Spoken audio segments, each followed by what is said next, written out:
இப்பதான் பகுத்தறி வேலை செய்யணும். இது எப்படி அவருக்கு சொல்ல முடியும்? ஒன்னு அவர் 20ஆம் நூற்றாண்டு விஞ்ஞானியா இருந்திருக்கணும், அப்ப சொல்லலாம். அல்லது என்னவா இருக்கணும், அப்ப எவன் இந்த உலகத்தை படைச்சதா சொல்றான், அவன் சொல்ற மாதிரி தானே இருக்குது. கடவுள்னு ஒருத்தன் இருந்து அவனுக்கு தான் இது தெரிஞ்சிருக்கும். அன்னைக்கு உலகத்துல அந்த காலத்துல கடவுள் இல்லைன்னு வச்சுக்கிறோம், கடவுள் இருந்தால் அவனுக்கு மட்டும் தான் இது தெரியும். அப்ப அவர் சொன்னபடி அமைஞ்சிருக்கா இல்ல இந்த வாசகம், இது அப்படி சிந்திச்சு பார்க்கிறோம். அப்படின்னா இது குர்ஆனை கொண்டாந்து இறைவன் வார்த்தைங்கிறாரு, கரெக்டா அந்த மனித வார்த்தை இல்லைன்னு நமக்கே தெரிகிறது. இல்லன்னா அவர் எப்படி சொன்னான்னு ஒரு ஆதாரம் சொல்லுங்க. தற்செயலா ஒன்னு ரெண்டு சில பேர் உளர்வாங்க, கரெக்ட் ஆயிரும்.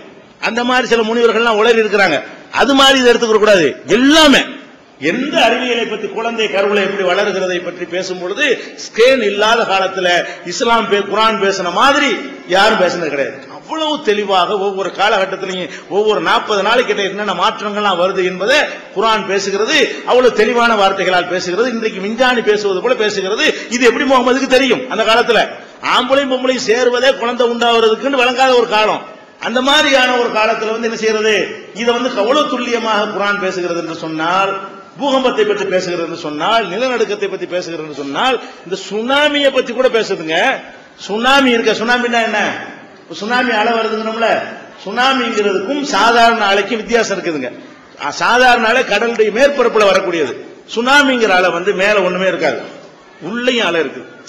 ஆழ் கடல்ல அலை பொங்கி கீழே இருந்து அலை சுழட்டிக்கிட்டு கரைக்கிட்ட எந்திரிக்கும். அந்த வேகத்துல வர்றதுனாலதான் என்ன செய்யுது, பெரிய பெரிய பில்டிங் எல்லாம் தகர்க்கிறது.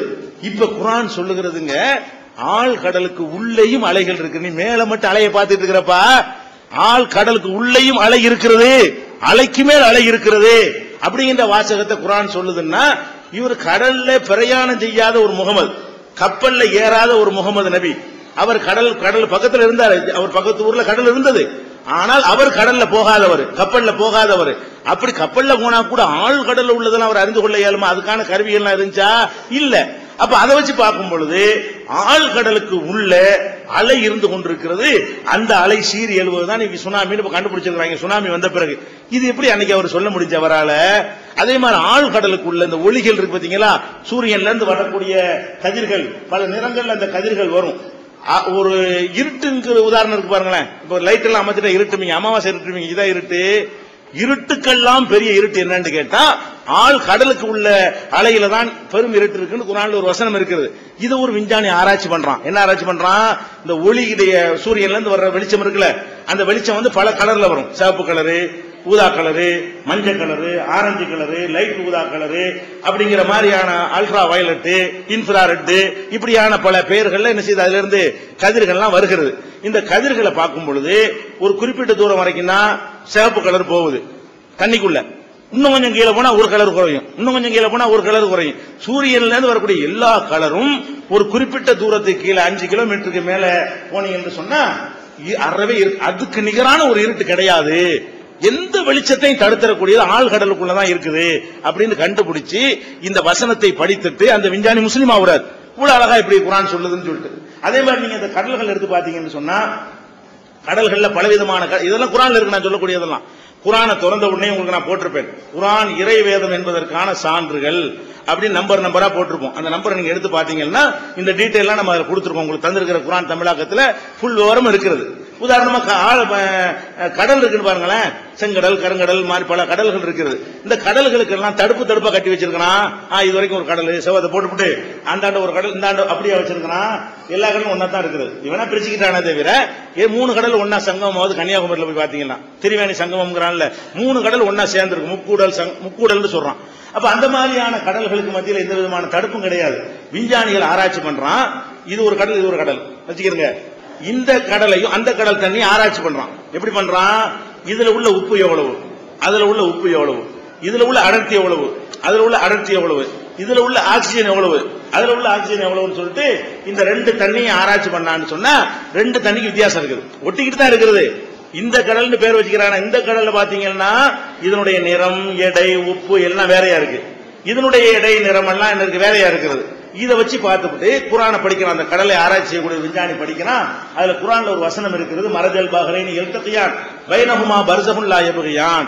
2 கடல்கள் ஒன்றோடு ஒன்று சேருகின்றன, 2க்கும் இடையில கண்ணுக்கு தெரியாத ஒரு தடுப்பு இருக்கிறது, ஒன்றை ஒன்று கடந்து செல்லாது. குர்ஆனுடைய வசனம் இது அர்த்தம். ரெண்டு கடல் ஒன்னா சேருது, ஆனா பார்த்தா சேர்ந்த மாதிரி உனக்கு தெரியும். ரெண்டுக்கு மத்தியில கண்ணுக்கு தெரியாத தடுப்பு சுவர் இருக்கிறது. அதனால் இது அதுல போய் சேர்ந்து விடாது, அது இதுல போய் சேர்ந்து விடாதுன்னு குர்ஆன்ல இருக்கிறது.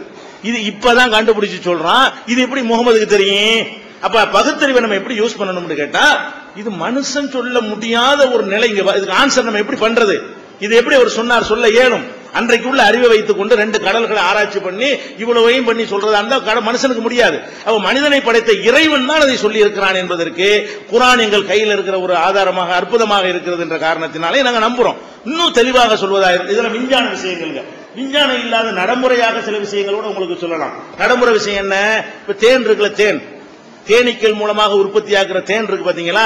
இந்த தேனை நம்ம என்ன நினைச்சுக்கிட்டு இருக்கோம்? நிறைய பேர் கூட இப்ப நினைச்சுக்கிட்டு இருக்கிறீங்க. எப்படி நினைக்கிறீங்க? இது பூக்கள்ல இருந்து இந்த குளுக்கோஸை தேனை உறிஞ்சிட்டு போய் அப்படியே தேன் கூட்டுல சேமிச்சு வைக்குது அப்படின்னு நினைக்கிறீங்க. அப்படி கிடையவே கிடையாது. அது தன்னுடைய பசிக்காக சாப்பிடுறது. அது உங்களுக்காக உறிஞ்சிக்கிட்டு போய் எல்லாம் சேர்த்து வைக்கிறது கிடையாது. பசிக்காக சாப்பிட்ட உடனே உள்ளுக்குள்ளையாக மிஷின் இருக்கிறது. அந்த தேனாக மாத்தக்கூடிய பை எங்க இருக்குது? உள்ளுக்குள்ள இருக்கிறது. அந்த தேனீக்களுக்கு ரெண்டு துவாரம் இருக்கு பின்னாடி. ஒரு துவாரத்தின் வழியாக அதனுடைய கழிவுகள் வெளியாகும், இன்னொரு துவாரத்தின் வழியாக என்ன செய்ய முடியும் கேட்டா, இது சாப்பிட்ட அந்த ஜீரணித்த பிறகு உள்ள கழிவு இருக்குல்ல, அதுல ஒரு கழிவு மலமா போயிடும், இன்னொரு கழிவு தேனாக அது வெளியேறுகிறது. வயிற்றுல இருந்துதான் தேன் உற்பத்தி ஆகுதே தவிர வாயிலிருந்து சேமிக்கிறது இல்லைன்னு சொல்லி இப்ப சொல்றான். எப்படி சொல்றான்? பெரிய பூத கண்ணாடி வச்சு பார்த்து ஒரு மனுஷன் அளவுக்கு தேனியை பெருசாக்கனா தெரிஞ்சு போயிரும்ல. தேனி சின்னதா இருந்தா தெரியாது எங்க இருந்து வருது. மனுஷன் அளவுக்கு ஆக்கி பார்த்தோம்னா ஆஹா மேற்று இங்க இருந்து வருது, வாயிலிருந்து வர காணாம கண்டுபிடிச்சிடலாம்ல. அப்படி கண்டுபிடிச்சு என்ன பண்றாங்க கேட்டா, தேனீக்கள் அது தேனாக மாற்றுவது அதனுடைய நாக்குல கிடையாது, உள்ளுக்குள்ள இருக்குது, மிஷின் உள்ள இருக்குது. அது உறிஞ்சின பிறகு அந்த அதுல சில வேலைகள் நடந்த பிறகு அது தேனாக உற்பத்தி ஆகி தள்ளுதுன்னு சொல்றான். குர்ஆனை எடுத்து பார்த்தோம்னா அப்படியே இந்த வாசம் யஹ்ருஜு மின் புத்தூனிஹா, தேனீக்களின் வயிறுகளிலிருந்து வெளிப்படுகிறது ஷராபுன், ஒரு சுவையான பானம் உங்களுக்கு கிடைக்கிறது. எங்க இருந்து கிடைக்கிறது? தேனீக்களின் வயிறுகளிலிருந்து கிடைக்கிறது. வயிறிலிருந்து கிடைக்கிறது 50 வருஷத்துக்கு முன்னாடி கண்டுபிடிச்சான். இது எப்படி 1400 வருஷத்துக்கு முந்தைய ஒருத்தருக்கு சொல்ல முடியும் என்று இது அடுக்கி கொண்டு நிறைய அந்த உங்களுக்கு அந்த புக்ல இருக்கிறது. இப்ப நாங்க முஸ்லீம்கள் நாங்க என்ன பண்றோம்னு கேட்டா, முகமது நபி இதை வேதம்னு சொன்னாரு, இந்த வேதம் நேத்து எழுதின வேதம் இல்ல, இந்த விஞ்ஞானத்தை எல்லாம் பார்த்துட்டு நாங்க எதுவும் சேர்த்துடல. ஏன்னு கேட்டா மூலப்பிரதி எங்களுக்கு பாதுகாக்கப்பட்டிருக்கிறது. நபிகள் நாயகம் காலத்துக்கு அடுத்த காலத்துல ஒரு 20 வருஷம் 30 வருஷத்துல எழுதப்பட்ட குர்ஆன் இன்றைக்கும் ரஷ்யாவில் இருக்கிற தாஷ்கண்ட்ல மியூசியத்துல பாதுகாப்பா இருக்கிறது. துருக்கி நாட்டில் உள்ள இஸ்தாம்பூல்ல உள்ள மியூசியத்திலையும் அது பாதுகாக்கப்பட்டிருக்கிறது.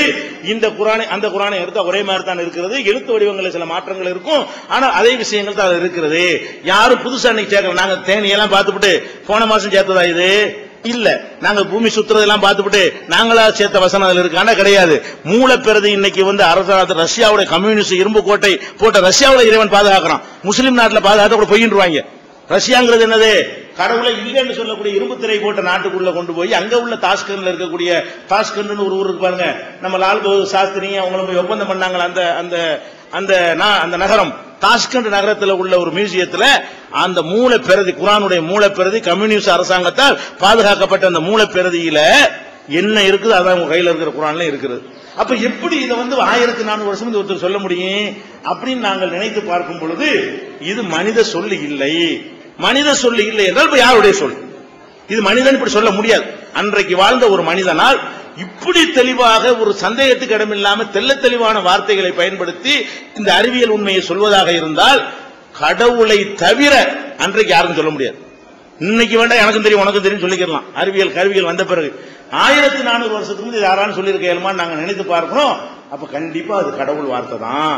அது கடவுள் வார்த்தைன்னு நாங்க ஒரு ப்ரூஃப் வச்சு நம்பிடும் பொழுது எங்க அறிவு செயலிழந்துறது இல்ல. எப்படி இதை சொல்ல முடிஞ்சு முகமதுக்குன்னு ஆன்சர் இல்லையே. அப்ப நாங்கள் விளங்கித்தான் இறைவனை ஏத்துக்கிட்டு இருக்கிறோம்.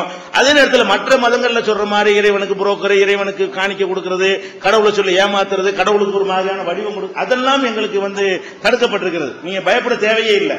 ஒரு இறைவனை நம்புற காரணத்தினால மூட நம்பிக்கை கொண்டு போயிருமோ, மத குருமார்கள் சம்பாதிச்சிருவாங்களோ, அதையெல்லாம் இஸ்லாம் தெளிவாக நினைஞ்சிருக்கு, தடுத்திருக்கிறது. இப்படி நிறைய விஷயங்கள் இருக்கிறது. இதுவே ஒரு தனித்தலைப்பாக பேசுற அளவுக்கு பேசியும் இருக்கிறோம். குர்ஆனும் நவீன விஞ்ஞானமும் தலைப்புல பேசியிருக்கிறோம். இஸ்லாம் ஒரு வாழும் அற்புதம்ங்கிற தலைப்புல பேசப்பட்ட செய்திகள்லாம் இருக்குது. 2-4 மணி நேரம் அதுல அவ்வளவு விவரங்களை புள்ளி விவரத்தோட ஆதாரம் கூட சொல்லி இருக்கிறோம்.